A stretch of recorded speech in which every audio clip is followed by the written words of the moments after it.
I wanted snow.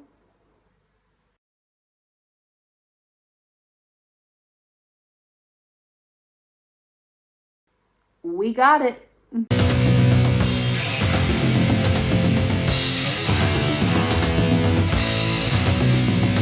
Come on!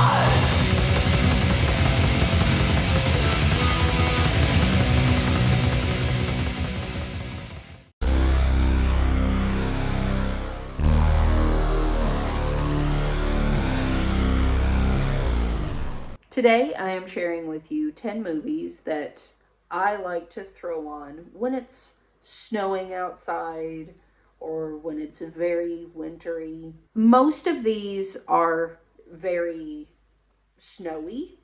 Some are not. Some of the two I'm going to say are not even like wintry settings in the film, but I like to pull them out and watch them this time of year.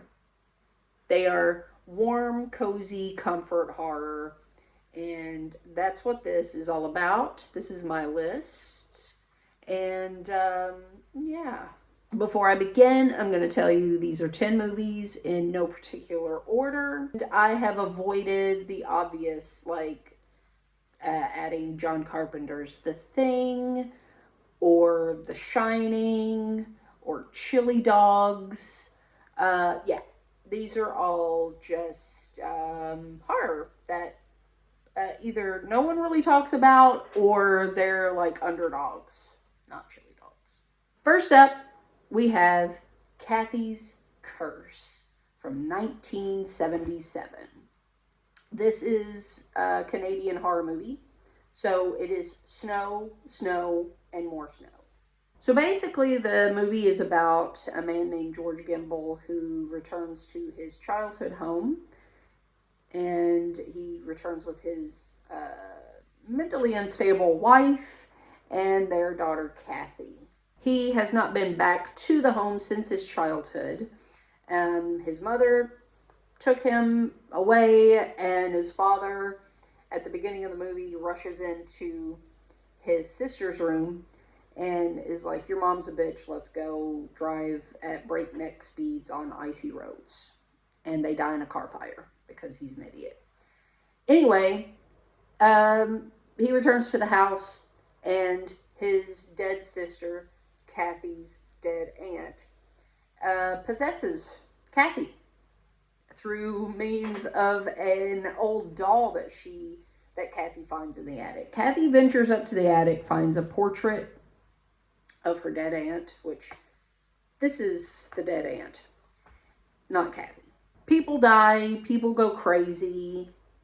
Mick Fleetwood shows up. Oh, bitch! Oh, bitch! Fat whore! Fat whore! Fat dried up whore! Fat dried up whore! There are some genuinely creepy parts to the movie, like when Cathy is playing outside and suddenly she's like entranced by this lake and she sees her dead aunt, the image of her dead aunt just in the water.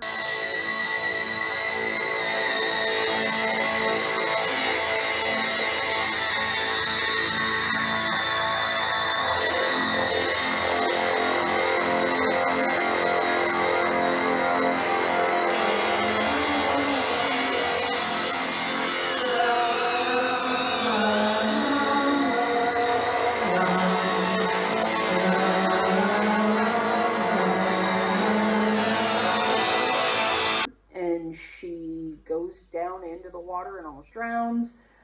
There's stuff like that that's kind of creepy. And, but then there are other parts that are, comical. It's one of those movies that's just, it's perfect. And again, when it's snowing outside, this is one of the first movies that pops into my mind. I have sentimental memories with this though, because it was actually Halloween of '94 that I first rented this. I was sick, and my mom made vegetable soup, and then we ordered pizza, and my dad was like, let's go rent some horror movies. And I was obsessed with attics around this time.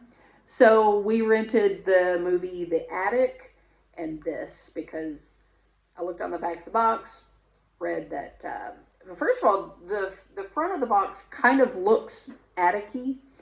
When I read the back of the box, I was like, okay, sold, because it mentions the attic. So anyway, I'll probably tell that full story one day, my memories with this. I'm happy to say, though, that I was able to personally thank David Gregory for releasing this on Blu-ray through Severin, because Severin's table was right by my table at Cinema Wasteland when I was vending there. And I said, thank you so much. I love this movie. It's underrated. And every print that I saw up at that point looked like mustard smeared ass. Like someone poured mustard on their ass and then they smeared it on the film. So, anyway. Cathy's Curse. Get on it. Like white on snow. Next up, we have Ghostkeeper from 1981. Another Canadian movie. This is listed as like a supernatural slasher. I think, well, I already wrote about this movie in Necromantical Screams Volume 2. Kind of already my love letter, but I could go on and on and on about this movie. I just love this movie. The budget didn't allow them to do exactly what they originally intended to do. I think if they, had done like more of a Wendigo, monster, beast, or whatever you want to say, maybe it could have been something else, but I like it the way it is. It's all about atmosphere. Again, what you don't see is perfect. Basically, a couple, a man and a woman and another woman, they all go riding on their snowmobiles and heed zero warnings of the snow is not going to stop. And they go further up the mountain, which is not what you want to be doing, but they do it anyway. And they get kind of stranded at this lodge. And it's seemingly abandoned, but inside there are inhabitants. There's a ghost keeper, or the innkeeper, if you want to call her that. And, yeah, she steals the show. Georgie Collins does an amazing job. Her performance, it really makes this movie.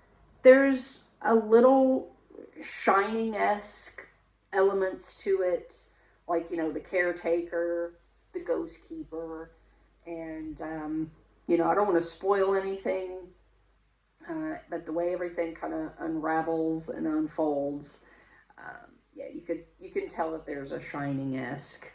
There's a web of the Shining cast over this. But I love this movie.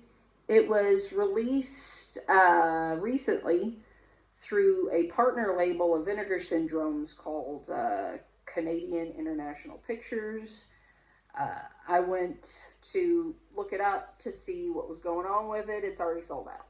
So, but I do have this from Code Red. One day, maybe I'll get an upgrade. This is kind of scratchy.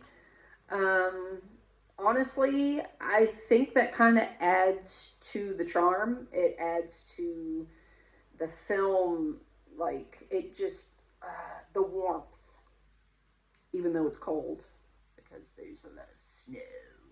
But it makes it warm and cozy. Ghostkeeper's great. I love this movie. If you've never seen it, check it out.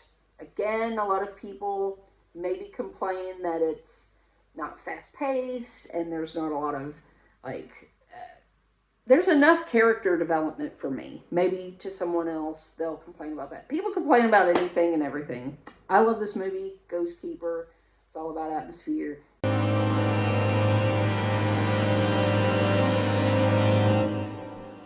Next up, we have Frostbiter from 1988. 1988, 1995. What's going on with that?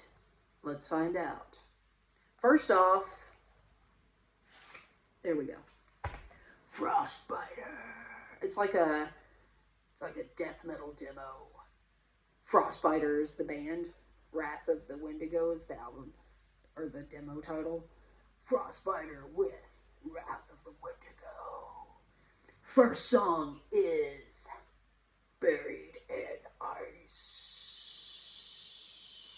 Anyway, yeah, this was filmed in 88, shelved, and released by Trauma in 95. Filmed in Michigan, taking place on Manitou Island, which I grew up in Manitou, Kentucky, so that's cool. Basically what you got here are two redneck dudes breaking a sacred circle and unleashing a beast, the Wendigo. And it's fucking amazing. And there is stop motion galore, and it's a horror comedy, so you can kind of just, wiggle with that, oh, the stop motion, I'm not supposed to take this seriously. And even if you were, that doesn't mean that you can't. Does that make sense? It's kind of like a Frozen Evil Dead movie. And Bruce Campbell is, he gets a special thanks in it. So, I mean, maybe that's why I think that. And the whole Michigan thing. And my dad grew up in Michigan. So it's kind of like that has nothing to do with it, but, yeah. It's also funny because Ron Ashton, the guitarist for the Stooges, is in this. I don't know why that's funny to me, but it is. Anyway, this movie's fun. I love this movie. Just recently rewatched it. It's new. It's not like the other movies that have been around in my life forever. I just picked this up. Simon and I got this, going on 2 years now from Vinegar Syndrome. Releases. And, so now when it snows outside, I'm thinking Frostbiter. Hey, I'm thinking Frostbiter. And it's like this and the next movie that I'm going to dive into could be interwoven into a tapestry of stop motion amazingness. That brings me to... Next up, we have Winterbeast from 1992. My God, I love this movie. Words do not express how much I love this movie. Again, this is another one that production began in 1985. Producer Mark Frizzle thought it would take a weekend to finish, and he was wrong. So yeah, by 1989, his head burst into flames, and the whole thing was called off. I guess you could say Frizzle fizzled out. In 92, our dude went back to the locations and finished shit up. So, that's why there's inconsistencies, because there's some parts were shot in 16mm and some parts shot in Super 8. So, there's that. There's a lot of inconsistencies, but that's okay. There's even parts where two actors are talking and the background changes every time it cuts to one face and then the next face, and then when they're standing face to face and it's showing both of them, the background is completely total. That kind of shit, that's what I order. When I order a movie, order some food, that's what I want on my plate. That's what I want in my Blu-ray player. Stop motion galore. The acting is incredible. Dave Sheldon should be a household name. And he's kind of the star in my Annals of Horror's Assholes in the upcoming Gore Pit issue. He's just he's an asshole. Old Indian tales. Whitman, they're bullshitting you. Don't be a fool. Oh, yeah? Well, everything I've seen with these own two eyes. And I tell you right now, I might not know what the hell's going on up there, but I'm going to find out. Listen, Tom, where do come off telling me about my mountain. I've lived here all my life, as did my father and his father before him. There aren't any demons in this town except assholes who try to create them. I mean, I guess to sum this movie up, it's like a lodge. Again, we've got another lodge because it's wintry, snowy lodges. It's all, you know, part of the buffet. Park ranger guy is telling Sheldon, you know, you need to shut this shit down because there's beasts and creatures and chickens and all these weird things killing and eating people. Probably a Wendigo too.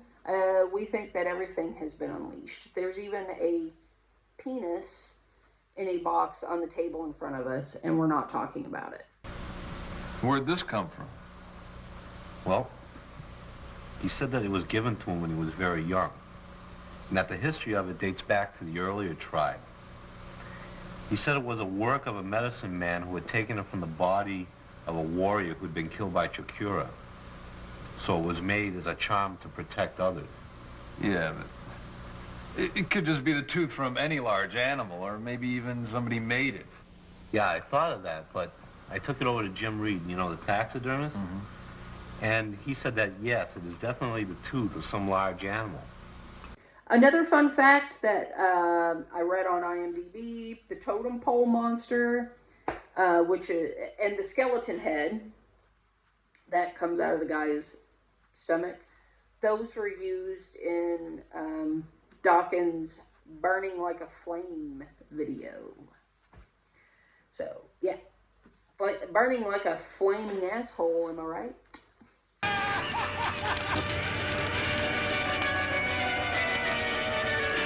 Anyway, Winterbeast. Love this movie. Can't get enough of it.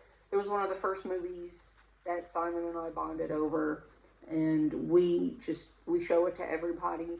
David Sheldon, the star of the show, David Sheldon, puts on this weird mask and pantomimes to a children's 45 record of Johnny So Long at the Fair. It's amazing. I mean, I could go on and on and on about this movie. Maybe I should just shut up and move on. Johnny So Long at the fair, he promised to bring me a calico bonnet and buckles and bows I could fasten upon it. I hope it will go with the bunch of blue ribbons to tie up my bonny brown hair. And it's all here, what can the matter? Next up, we have Night of the Howling Beast, as I knew back in the VHS days, or as I more commonly refer to it, and as it is referred to now, Werewolf and the YETI. This was my first Nashi film. I rented it Christmas, sometime after Christmas, before New Year of 97. I was actually returning Jack Frost, or it was around that time. And I picked up the box and read the back, and I just see, like, I should actually find the image of the back of the VHS, because I remember something about a cannibal orgy, or satanic blood orgy, or something like that. And I'm like, what is this, a werewolf satanic blood orgy movie? What? Like, I was expecting to laugh my ass off. I didn't. I thoroughly enjoyed it. And it kind of, from then on, I took note of Paul Nashi's name and was reading about him in books and magazines. And then from there, it was like, okay, this guy's a thing. So we gotta get on some other Paul Nashi goods. But yeah, a 14-year-old me watching this, you know, the VHS was pretty rough, as most all of them were. I feel like it wasn't formatted, but that wasn't the problem as much as it was just dark as shit. Like, it was filmed in Satan's asshole. I mean, a lot of them were that way. And, but again, I enjoyed this. And, yeah, to have it on Blu-ray now and experience it all over again is magnificent. Very snowy. Most of it was filmed in Spain. apart from, like, the beginning, there's always, like, London shots. I feel like Paul Naschy does that a lot. Isn't that also, like, in Vengeance of the Zombies? Or am I thinking, I feel like that it's just, like, that happens a lot. Like, the Italian movies are always starting in New York, and then they end up on an island in the Amazon or somewhere else. Anyway, that's neither here nor there. Love this movie. It's not my favorite Naschy movie. It's probably the most sentimental, though, because it was my first. But whenever I think of snow, that's the first one that pops into mind. There are a lot of other Naschy movies, though, that take place in the snow. But for some reason, this is the first one that pops into my mind. That's why I had to have it on my list, in my house, in my crib. Now I'm wanting to watch it because I feel like Simon and I, the last time we watched this was in our old apartment. And we've only watched this once together, I think. So, yeah, now I'm wanting to watch it. And what more perfect timing, right?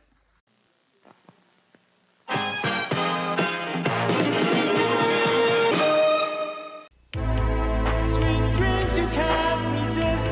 N-E-S-T-L-E-S. A dream as sweet as this. N-E-S-T-L-E-S. Creamy white, dreamy white. Nestle makes the very best. N-E-S-T-L-E-S. Sweet dreams you can't resist.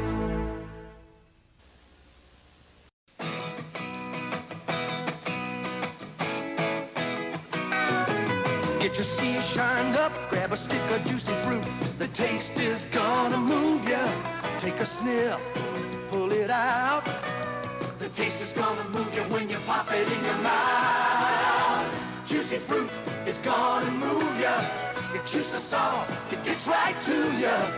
Juicy fruit, the taste is gonna move ya. Next up, we have Alien Factor from 1978. Again, it's another one that was filmed.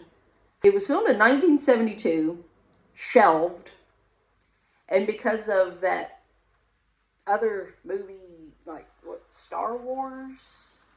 Yeah, Star Wars. That came out, was a big fucking deal. And then it was like, hey, sci-fi movies and stuff. So this was taken off the shelf, like so, and said, here you go, Alien Factor, this will blow Star Wars out of the water. And guess what? To me, it does. I've seen Alien Factor way more than I've seen Star Wars. Every time I watch the Alien Factor, I say to myself, I don't watch the Alien Factor enough. I love this movie. It's fucking phenomenal. Don Dohler. That should be all you need to know. If you don't know who Don Dohler is, look him up. Probably his most known is Night Beast. And, yeah, I love Night Beast. I love all of his movies. The Alien Factor, though, is snow, snow, snow. And that's why we're here. You got some stop motion. You got some great creatures, makeup effects. That's what Don Dohler is all about. Double D. Don Dohler coming at ya. The actors you want to know more about too. You want the actors to just succeed in life. And George Stover signed this. We have a limited one signed by him. If you read the plot synopsis, it's something like a spaceship with intergalactic zoo creatures, crashes on Earth in a backwoods town, something like that.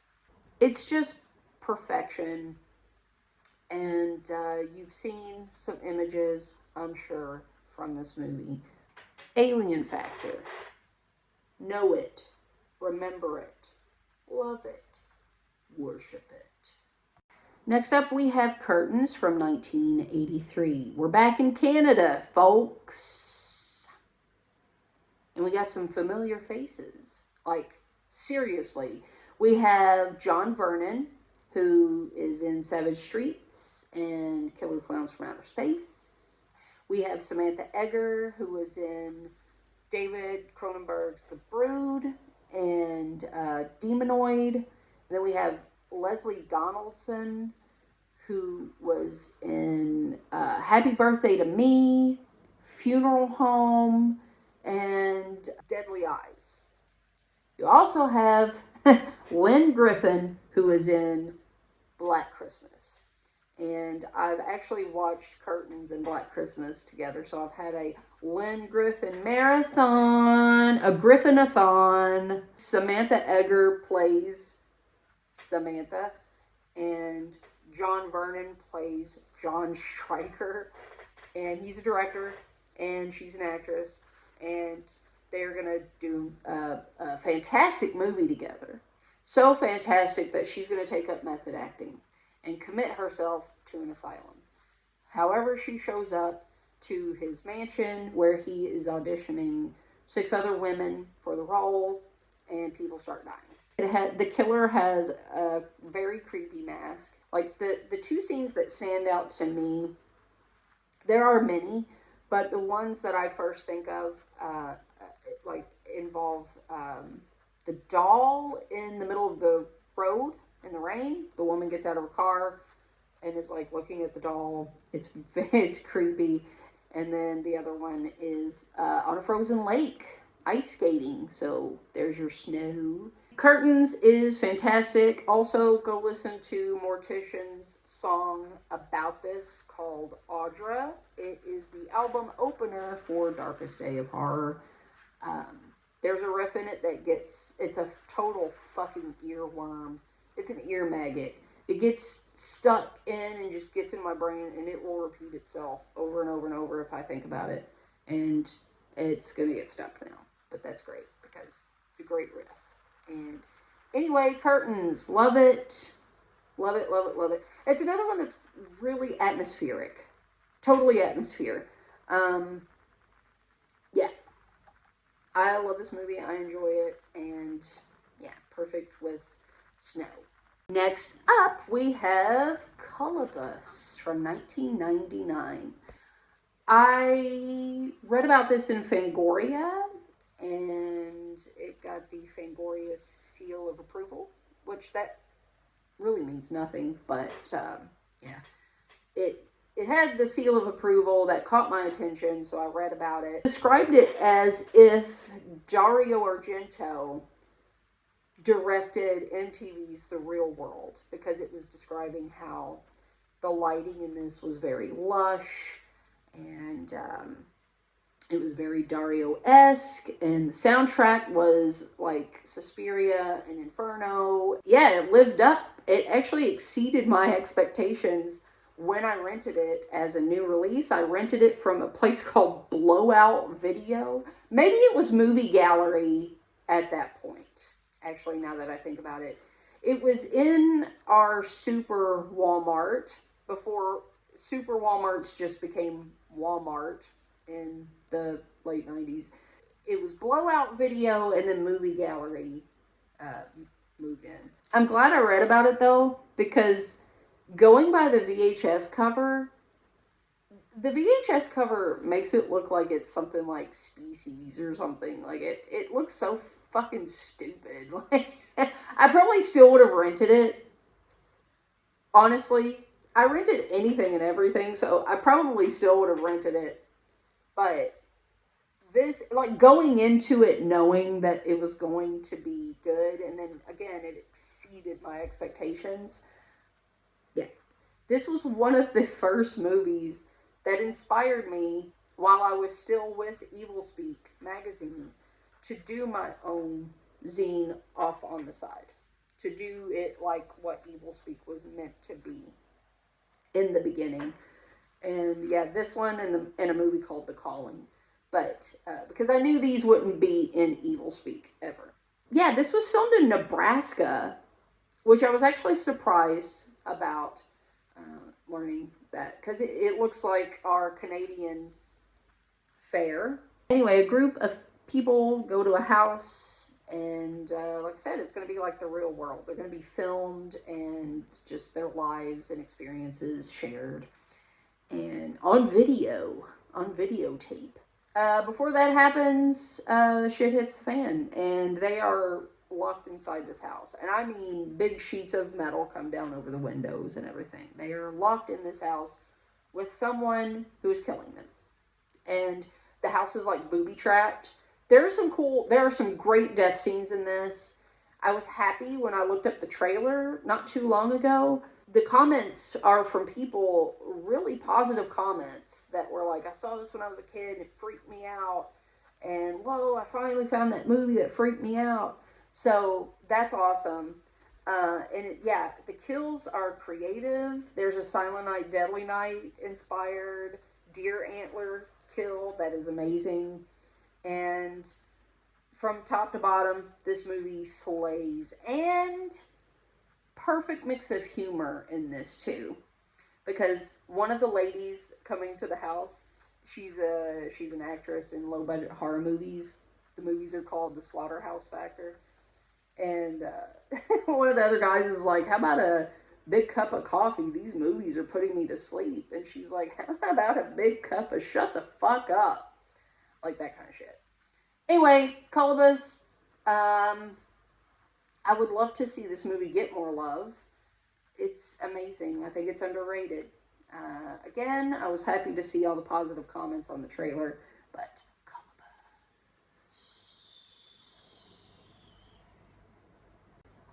next up, we have Hatchet for the Honeymoon. This is the first film on here that is not wintry. However, I associate it with winter because the first time I rented it, sometime in, I would say, 98, it was winter. Mario Bava, he knows he's good. I mean, he even puts Black Sabbath, his own movie, in his own movie, because there's a clip where the protagonist, or the main guy here, is watching TV, and he's watching Black Sabbath. American Psycho, I know, is based on a book. I've read the book, but I feel like the film adaptation maybe took some cues from this, because there are some parallels between Patrick Bateman and John Harrington. Stephen Forsythe plays him. He's very, very vain, very, a lot of self-care into his image. My name is John Harrington. I'm 30 years old. I am a paranoiac. Paranoiac. An enchanting word. So civilized and full of possibilities. The fact is, I am completely mad. The realization of which annoyed me at first, but is now amusing to me. Quite amusing. Nobody suspects that I am a madman. A dangerous murderer. I mean, I don't want to give too much away about the movie, but he's killing brides, basically, because of a past with his mom. And then there's this magnificent plot twist with his wife, played by Laura Betty, who she worked with Bava a lot. Love this movie. Dagmar Lysander is in it. She's also in a movie with an actor from the next movie coming up, the last movie on my list. But anyway, and I associate this movie with I Dismember Mama because of the mannequins. I don't know. Anyway, I'm not going to go into that. That's me being a nerd. Sorry. This movie's magnificent. It does have one of the best twists for me. It's fantastic. It's almost like a horror comic. But as far as it being on a list of Jolly, far up there. Way far up there. Hatchet for the Honeymoon. The sentimental value. I'm going to pop up the VHS box too. I mean, look at the VHS I used to rent. Can you see why I would have picked that? The beautiful media box. Hatchet for the Honeymoon. And the VHS, talking about, like, unformatted. Holy shit. This was one of the worst So unformatted. It was like up in the character, like in the actors. Like if you were even more close, you would be in them. Like it was very unformatted and dark. But this Blu-ray, I know it has another release. I have it on my upgrade list. I haven't upgraded it, but I mean, Redemption. This was like seeing the film brand new from seeing it in my, teen years. Love this movie. Love Hatchet for the Honeymoon. And again, it's not wintry or snowy or anything like that, but I love to watch it this time of year. And last up, we have Bloodbaths from 1972. I saw this, it would have been 98. I think I even maybe have rented these together. I probably did, because at Circus Video you rented 2 catalog movies for free with a new release. And if my mom was getting like 2 or 3 new releases, I was getting like 4 to 6 movies at a time. So there were a lot of movies that I rented back to back to back and all together. And yeah, again, not a winter movie, not a snowy movie, but I associate it with it snowing outside and Christmas time. And I don't know, there's something about it. Maybe it's also the castles and the cold gray look that it can have in some scenes. It's just a winter movie to me. I could watch it any time of the year. I love this movie. Again, it's based on Carmilla, the lesbian vampire story. And this movie has a famous trailer also with I Dismember Mama. So we have I Dismember Mama tying in here. And the lead actor, Simon Andreu, he worked with Dagmar Lysander in Forbidden Photos of a Lady Above Suspicion. She's in this. I'm sorry I'm nerding out. Anyway, Maribel Martin, the lead actress here, is fantastic. And she is also in The Bell from Hell, The House That Screamed. There's something very... She's a very good actress. She really makes this movie enjoyable. Apart from it just being an enjoyable movie. And it's a Spanish movie. And you'll see some familiar faces in it. The actress, can't think of her name.